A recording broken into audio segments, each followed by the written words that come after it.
ജോസിൽ ഇടുക്കിയിൽ നിന്നാണുള്ളത്. ജോസിൽ, ഇപ്പോൾ ഈ അനന്തു കൃഷ്ണൻ്റെ പ്രധാന പ്രതിയുടെ ഒന്നാം പ്രതിയുടെ വീട്ടിലും ഓഫീസിലുമാണോ അവിടെ തൊടുപുഴയിൽ റെയ്ഡ് നടക്കുന്നത്?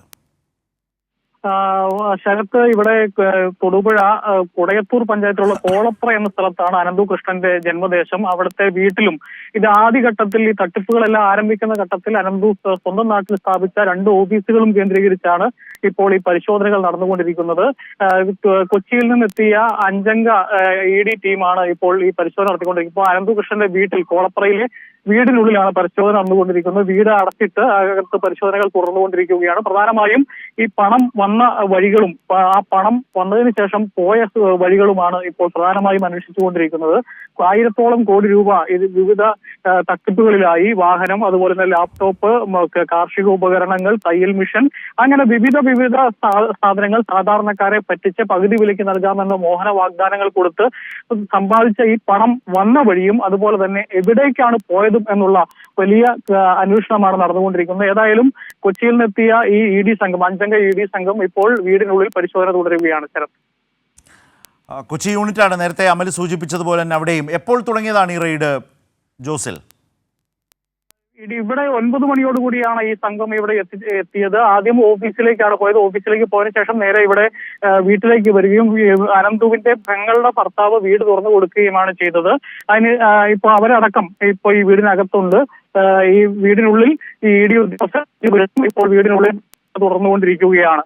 പ്രധാനമായും ഈ വന്ന സോഴ്സുകൾ, പ്രത്യേകിച്ച് അതുപോലെ തന്നെ ഈ കോളപ്രയിലടക്കം, കോളപ്രയുടെ സമീപ പ്രദേശങ്ങളിലടക്കം അനന്തു മേടിച്ചു കൂട്ടിയ ഭൂമികളുണ്ട്, ആ വസ്തുവകകളുണ്ട്, മറ്റു വസ്തുവകകളുണ്ട്, സ്വർണ്ണമടക്കമുള്ള കാര്യങ്ങളുണ്ട്. ഇതെല്ലാം പരിശോധനയുടെ ഭാഗമാകേണ്ടതുണ്ട്.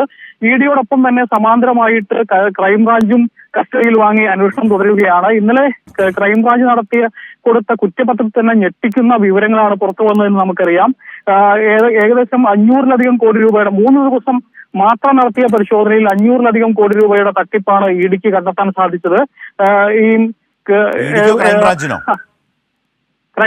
ക്രൈംബ്രാഞ്ച് 3 ദിവസം മാത്രം കടവന്ത്രയിലെ ഓഫീസിൽ മാത്രം നടത്തിയ പരിശോധനയിൽ കണ്ടെത്തിയത്, അതായത് 20,163 പേരിൽ നിന്ന് 60,000 രൂപ വീതവും 4,025 പേരിൽ നിന്ന് 56,000 രൂപ വീതവും തട്ടിച്ചെടുത്തതിന്റെ കണക്ക് പ്രാഥമികമായ ഈ 3 ദിവസത്തെ പരിശോധനയിൽ തന്നെ ക്രൈംബ്രാഞ്ചിന് കണ്ടെത്താൻ സാധിച്ചിട്ടുണ്ട്. അത് ഒരു ഓഫീസിലെ മാത്രം കണക്കാണ്. അങ്ങനെ കേരളത്തിന്റെ വിവിധ ഭാഗങ്ങളിൽ അനന്തു സ്ഥാപിച്ച ഓഫീസുകളുണ്ട്. ആ ഓഫീസുകളെല്ലാം കേന്ദ്രീകരിച്ച് അന്വേഷണങ്ങൾ നടക്കേണ്ടതുണ്ട്. ഒപ്പം തന്നെ 21ഓളം ബാങ്ക് അക്കൗണ്ടുകളാണ് അനന്തു കൃഷ്ണനുള്ളത്. ആ 21 ബാങ്ക് അക്കൗണ്ടുകളിലേക്കും വന്ന പണം, എവിടെ നിന്നൊക്കെയാണ് പണം വന്നത്, ആ അക്കൗണ്ടുകളിൽ നിന്ന് എവിടേക്കൊക്കെയാണ്, ആർക്കൊക്കെയാണ് പണം പോയത്, അങ്ങനെ ഏതൊക്കെ ഉന്നതർ ഇതുമായി ബന്ധപ്പെട്ടിട്ടുണ്ട് തുടങ്ങിയ അന്വേഷണങ്ങളാണ് ക്രൈംബ്രാഞ്ച് നടത്തുന്നത്. ഒപ്പം ഇതിനകത്ത് കള്ളപ്പണം ഒഴുകിയെത്തിയിട്ടുണ്ടോ, ഈ പ്രവർത്തനങ്ങളുമായി ക്രോഡീകരിക്കുന്നതിന് വേണ്ടി ഏതെങ്കിലും കള്ളപ്പണം കോടികളുടെ ഇടപാടിന്റെ മറവിൽ കള്ളപ്പണം വെളുപ്പിച്ചിട്ടുണ്ടോ? അല്ലേ? കള്ളപ്പണം, ബ്ലാക്ക് മണി എത്തിക്കുന്നു, അത് ഇതിലൂടെ ബാങ്കുകളിലൂടെ, ഇവരുടെയൊക്കെ അക്കൗണ്ടുകളിലൂടെ, ഇവരുടെ ഈ ചാരിറ്റി സംഘടനയുടെ ഒരു മേൽവിലാസത്തിലൂടെ അങ്ങനെ കള്ളപ്പണം വെളുപ്പിച്ചു കൊടുത്തിട്ടുണ്ടോ? ആ രൂപത്തിലുള്ള വലിയ കളികളും ഏർപ്പാടുകളും നടന്നിട്ടുണ്ടോ എന്നതുകൂടി യഥാർത്ഥത്തിൽ ക്രൈംബ്രാഞ്ച് കണ്ടെത്തിയ വിവരങ്ങളുടെ, കേരള പോലീസ് പിന്നീട് ക്രൈംബ്രാഞ്ചിനെ ആ കേസ്, അവരുടെ പ്രത്യേക ടീമിനെ കേസ് അന്വേഷണം ഏൽപ്പിച്ചു. അതിലൂടെ ഇപ്പോൾ തന്നെ വന്നിട്ടുള്ള 500 കോടിയുടെ ഏതാണ്ടൊരു 1000 കോടി വരെ ഈ തട്ടിപ്പിൻ്റെ വ്യാപ്തി വർദ്ധിച്ചേക്കാം എന്നുള്ള ഒരു വിലയിരുത്തലാണ് പൊതുവിലുള്ളത് ജോസിൽ. അപ്പോൾ ഇപ്പോൾ തന്നെ ക്രൈംബ്രാഞ്ച് കണ്ടെത്തിയിട്ടുള്ളത് 500 കോടിയുടെ തട്ടിപ്പ് എന്ന് പറയുന്ന ഒരു തലമാണ്. അപ്പോൾ ഇതടക്കം EDക്ക് വന്നിങ്ങനെ ഇന്ന് കേരളത്തിൽ വന്ന് ഇവിടെ എല്ലാം വ്യാപകമായി റെയ്ഡ് നടത്താൻ കഴിയുന്ന നിലയിലേക്കുള്ളൊരു സാഹചര്യം കളമൊരുങ്ങിയത് ഇതിൽ വളരെ കുറ്റമറ്റ നിലയിൽ തുടക്കം മുതലുള്ള കേരള പോലീസിൻ്റെയും തുടർന്ന് ക്രൈംബ്രാഞ്ചിൻ്റെയും അന്വേഷണത്തിലാണോ? ഇത് പ്രതികളായവരും പ്രതികളാകാൻ തയ്യാറായി, അഴിയെണ്ണാൻ തയ്യാറായി നിൽക്കുന്നവരും സ്വപ്നത്തിൽ വിചാരിക്കാത്ത വിധത്തിലാണോ കേരള പോലീസ് ഇക്കാര്യത്തിൽ ഇവരെ എല്ലാം പൂട്ടിയത്, ഈ ഒരു വലിയ തട്ടിപ്പിനെ പുറത്തു കൊണ്ടുവന്നത്? അതിൻ്റെ തുടർച്ചയാണല്ലോ ഇപ്പോൾ EDയുടെ വരവ്. അവരേതെങ്കിലും പുതുതായി കണ്ടെത്തിയിട്ടുള്ള വരവൊന്നുമല്ല. കേരള പോലീസും ക്രൈംബ്രാഞ്ചും കണ്ടെത്തിയതിനെ തുടർന്ന് കള്ളപ്പണത്തിൻ്റെ ഇടപാട് നടന്നിട്ടുണ്ടോ എന്ന് പരിശോധിക്കണമെന്ന് സ്വാഭാവികമായും ഈ ക്രൈംബ്രാഞ്ചും മറ്റും ഇഡിക്ക് ഇതിൻ്റെ റിപ്പോർട്ട് പോകുന്ന സാഹചര്യമുണ്ട്. കൊടകര കേസിൽ നമ്മളത് കണ്ടതാണ്. ആ പ്രൊസീജിയർ നമുക്ക് നല്ല ബോധ്യമുള്ളതാണ്. എന്ന് പറഞ്ഞതുപോലെ നീക്കത്തിൻ്റെ അടിസ്ഥാനത്തിലാവാം സ്വാഭാവികമായും ഇഡി എത്തിയിട്ടുണ്ടാവുക. വലിയ തോതിലുള്ളൊരു അന്വേഷണം, പ്രതികളെ പോലും അമ്പരപ്പിക്കും വിധത്തിലേക്ക് അതിവേഗത്തിൽ അവരിലേക്ക് ഈ അന്വേഷണം എത്തുകയായിരുന്നു ക്രൈംബ്രാഞ്ചിൻ്റെ അന്വേഷണം ജോസിൽ. കാരണം മൂവാറ്റുപുഴയിലാണ് ആദ്യ കേസ് വന്നത്. അവിടെ മുതൽ റിപ്പോർട്ട് ചെയ്ത ആളുകളിൽ ഒരാളാണ് ജോസിൽ.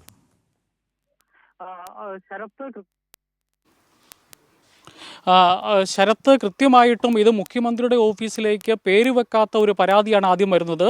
വേണമെങ്കിൽ അത് തള്ളിക്കളയാമായിരുന്നു കേരളത്തിൻ്റെ മുഖ്യമന്ത്രിക്ക്. പക്ഷേ അദ്ദേഹം കൃത്യമായിട്ട് അത് അന്വേഷിക്കാൻ വേണ്ടി മൂവാറ്റുപുഴ പോലീസിനെ അത് ഏൽപ്പിച്ചു കൊടുക്കുകയായിരുന്നു. മൂവാറ്റുപുഴ പോലീസ് ആദ്യഘട്ടത്തിൽ ഈ കേസിനെക്കുറിച്ച് അന്വേഷണം നടത്തുമ്പോൾ ആരും പരാതിക്കാരുണ്ടായിരുന്നില്ല. ഈ ഒരു ഇതിൻ്റെ അടിസ്ഥാനത്തിൽ ഇതിങ്ങനെ ഒരു തട്ടിപ്പ് നടക്കുന്നുണ്ട് എന്നുള്ള പോലീസിൻ്റെ നിഗമനത്തിൻ്റെ അടിസ്ഥാനത്തിൽ ആദ്യം ഒരു FIR രജിസ്റ്റർ ചെയ്ത് അന്വേഷണം ആരംഭിക്കുക മാത്രമാണ് ചെയ്തത്. അപ്പോൾ പോലും ഒരാൾ പോലും പരാതിയില്ല. ആദ്യഘട്ടത്തിൽ ദേശാഭിമാനിയാണ് അതിനെ സംബന്ധിച്ചൊരു വാർത്തയും കൊടുത്തത്. ആ ദേശാഭിമാനി വാർത്ത വന്ന ഉടനെ തന്നെ ഇവിടെ അനന്തു കൃഷ്ണൻ എല്ലാ ഗ്രൂപ്പുകളിലേക്കും മെസ്സേജ് ഇട്ടു, വോയിസ് മെസ്സേജ് അയച്ചു. ഇത് നമ്മുടെ ഈ വലിയ പ്രസ്ഥാനത്തെ തകർക്കാൻ വേണ്ടിയുള്ള ശ്രമമാണ്. അത് ഈ വാർത്തയും അതുപോലെ തന്നെ പോലീസിൻ്റെ കേസടക്കലും എല്ലാം രാഷ്ട്രീയ പ്രേരിതമാണ് എന്നൊക്കെ പറഞ്ഞുകൊണ്ടുള്ള ഒരു പ്രചരണമാണ് നടന്നത്. അതിനുശേഷവും ഈ വാർത്ത ഒരു 4 മാസം മുമ്പ് ദേശാഭിമാനി റിപ്പോർട്ട് ചെയ്യുകയും പോലീസ് കേസടക്കുകയും ചെയ്തിട്ടും ആയിരക്കണക്കിന് ആളുകൾ ഈ അനന്തു കൃഷ്ണനെ വിശ്വസിച്ച് പണം കൊണ്ടുപോയി കൊടുത്തു എന്നുള്ളതാണ്. ആ സമയത്ത് പരാതി ഉയർന്നു വന്ന ആളുകൾക്ക്, കുറച്ച് ആളുകൾക്ക് ഈ സ്കൂട്ടറും ഒക്കെ കൊടുത്തതോടുകൂടി വീണ്ടും ആളുകൾക്ക് വിശ്വാസമുണ്ടായി. അങ്ങനെ കോടിക്കണക്കിന് രൂപയുടെ ഒരു തട്ടിപ്പാണ് ആ ഒരു സമയത്ത്. അങ്ങനെ ഒരു തുടർച്ചയായ ആളുകളെ വിശ്വാസത്തിലെടുത്ത് പല ഗ്രാമസഭകളിലും ആളുകൾ വന്ന് പരാതിയായി പറഞ്ഞുകൊണ്ടിരുന്നത് ഒരു മിനിറ്റ്.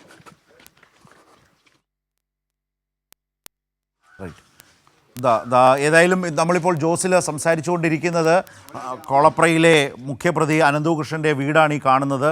നാട്ടുകാരെ പറ്റിച്ചുണ്ടാക്കിയ ഒരു വലിയ കെട്ടിടം, വലിയ വീടാണ് നമ്മൾ കണ്ടുകൊണ്ടിരിക്കുന്നത്. അവിടെ നിന്നാണ് രാവിലെ തത്സമയ വിവരങ്ങൾ നൽകിയത്. കഴിഞ്ഞ കുറേ നാളുകളായി കേരളത്തിൻ്റെ പോലീസും അതേ തുടർന്ന് ക്രൈംബ്രാഞ്ചും നടത്തി വന്ന അന്വേഷണത്തിലൂടെ 500-ൽ പരം കോടി രൂപയുടെ തട്ടിപ്പാണ് ഈ പാതിവില ഓഫറിലൂടെ, അത്തരമൊരു തട്ടിപ്പിലൂടെ അരങ്ങേറിയത്. ആ അന്വേഷണ സംഘത്തിൻ്റെ കേരള പോലീസിൻ്റെയും മറ്റും കണ്ടെത്തലിൻ്റെ അടിസ്ഥാനത്തിലാണ് ഇപ്പോൾ ED പരിശോധന നടക്കുന്നത്. ഏതാണ്ട് അവിടുത്തെ പരിശോധന പൂർത്തിയായി എന്ന് വേണം കരുതാൻ. അവിടെ നിന്ന് സംഘം മടങ്ങുകയാവാം.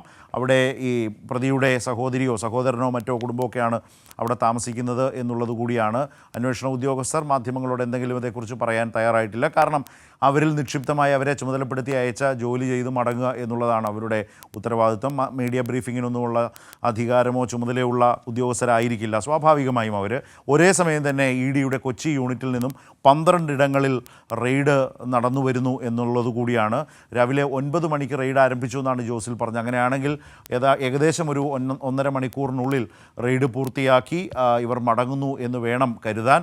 അതോ അതിലെ ഒരു സംഘം മാത്രമാണോ മടങ്ങിയത്? അവിടെ ഇനിയും കൂടുതൽ ഉദ്യോഗസ്ഥരുണ്ടോ? അതോ വന്ന സംഘം ആ വീട്ടിൽ നിന്ന്, അനന്തുകൃഷ്ണൻ്റെ വീടാണ് കണ്ടുകൊണ്ടിരിക്കുന്നത്, ഇങ്ങനെ പാതി വിലയ്ക്ക് സ്കൂട്ടറും തയ്യൽ മെഷീനും ലാപ്ടോപ്പും ഒക്കെ